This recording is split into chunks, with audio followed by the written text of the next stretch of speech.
Hey friends, how you all doing? I'm back again with another speed build video. So today I've been inspired by some of the architecture in big cities like New York, London, just general metropolitan areas where we have these kind of like townhouses, you know, row houses all smashed up together. But even though they're right next to each other, they have like these different vibes that are very clear in the facades of them. And I just think that's such a cool idea overall, so I wanted to try and recreate that. But since we are talking about The Sims, we of course have some limitations in what we build. Unfortunately, we aren't really able to make apartment lots on our own. They only come like with city living or even some in the eco lifestyle one, but we don't have the ability to make another lot into an apartment lot. So they're not functional apartments. I tried to like kind of give them the vibe of being 3 different houses, and you can have 3 different families living there. You know, you can lock the doors between them and stuff like that, so only certain Simmers can go in, and that's all fine and dandy, but it isn't like actually functional. I would probably just play in one of the houses at a time and then keep the rest unfurnished just to experience a little less lag, and that's also why I didn't actually furnish them today. So I thought it would be pretty fun to make them kind of like a house comes when you buy it, or an apartment comes when you buy it, where all the hardware is installed. So I have the kitchens installed and I have the bathrooms installed, but I don't have any like clutter in them, and there's no other furniture apart from what would just be standing there when you actually move in. I did put some decorations in like the yard and the front of the house, but those are again just decorations and aren't furniture, and you can decorate it however you like. Alright, but as for the actual houses I ended up with, they all ended up having 2 bathrooms each, and 2 of them ended up having 2 bedrooms, and 1 of them ended up having 3 bedrooms, so they're kind of different in that sense. And also the floor plans are all unique to the different houses, and I tried to like give them some individuality even though they are just these row houses, you know, they're tall and they're narrow and they're right up against each other, but I wanted them to feel like, you know, totally different homes. As if like different families and different kind of people would live in them. I also had a pretty clear idea from the beginning that I wanted to do a brick house, a white house, and a colored house. I was originally feeling that like the colored house should be teal or pink, but I ended up with this really nice vibrant blue. Also, I knew that I wanted to do the inside of the brick house with these dark green items that came with the Vampires pack, because I recently got the Vampires and Werewolves pack. I also got the bathroom clutter kit, and these are all thanks to my amazing big brother who really like sponsors my Sims gaming. So we used to share, or we do kind of still share, an EA account. And he likes to play The Sims sometimes, but it's just mainly mine, and then I'll just lend it to him every once in a while, because we've always played Sims together since we were kids. And he's just a person who really values games and gameplay, and so he wanted to like buy some more packs, and that benefits me, you know, because I get to play them since he's buying them on my account. So thank you, Chris, shout out to you. But I think this is also probably one of the reasons why I hold The Sims so close to my heart. It's because, you know, I used to play it with my brother all the time. We used to play it a lot when we had The Sims 2. That was like our thing, and I just remember sitting there and we would just play for hours and hours and hours, and it was so much fun. We used to have the system where we switched whenever there was a new in-game day. And he would always speed through his on like the free time speed, and I would always like go through mine meticulously every minute of it, because I really wanted to get the most out of my game time, which meant that I was sitting there gaming most of the time, and he would just sit there, and then his day would be over in like 3 minutes, and he'd have to wait another half hour for me to be done with my day, and that would drive him insane.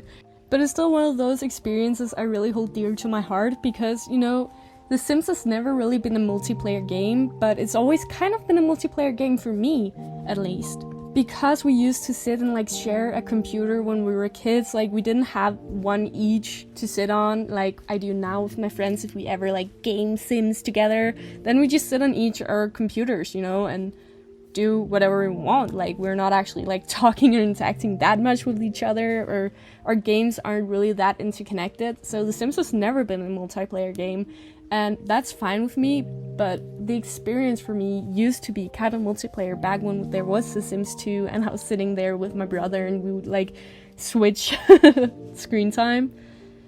I think that may also be part of the reason why I love the gallery so much. Like, I love the community features that we do have, and I love the fact that the Sims community seems to be thriving across so many different channels, even though it is this single player game. Like, we just watch each other do it, or Like if I play The Sims, sometimes I'll just, you know, sit next to my TV and then I'll have some YouTubers playing at the same time. I also heard Lil Sim2 talking about how when she streams, a lot of people are just like playing along with her. And you know, the whole like, I think it's just such a cute part of the human experience that we're trying to like get something connected that isn't connected.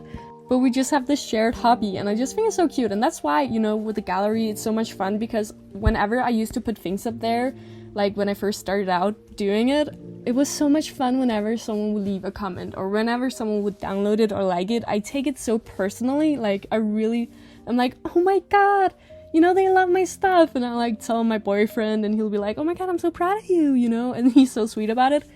And like, I've only ever experienced positivity from this community, and I think that's also why I want to be a part of it and be a part of these channels and be one of the people who are making the community space, right?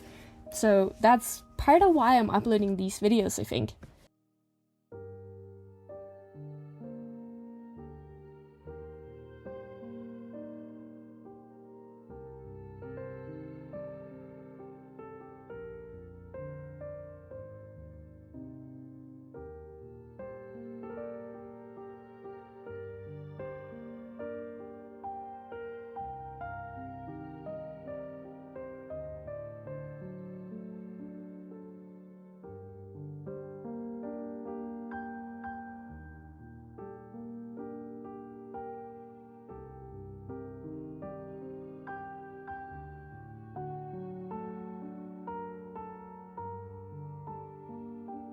And so, you know, it's not really a problem in a way.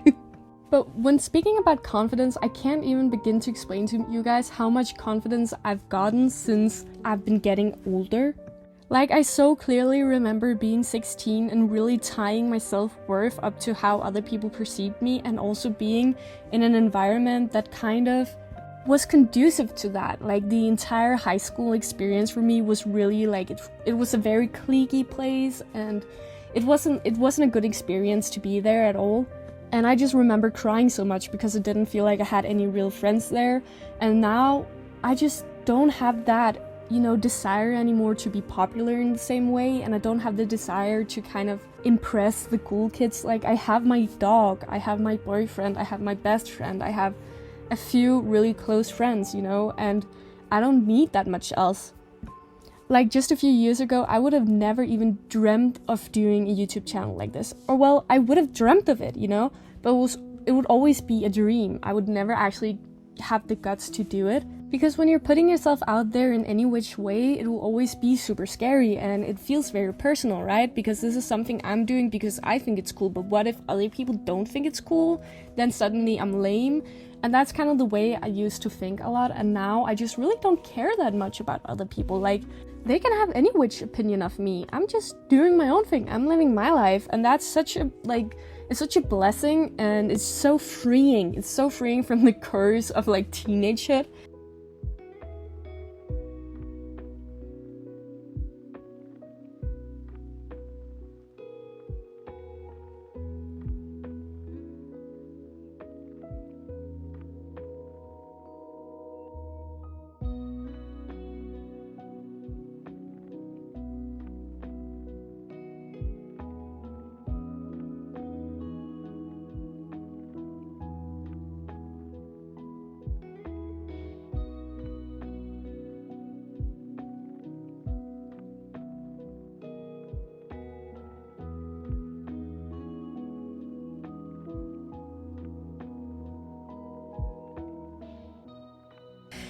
And I can't wait to see you in the next video. Alright, bye!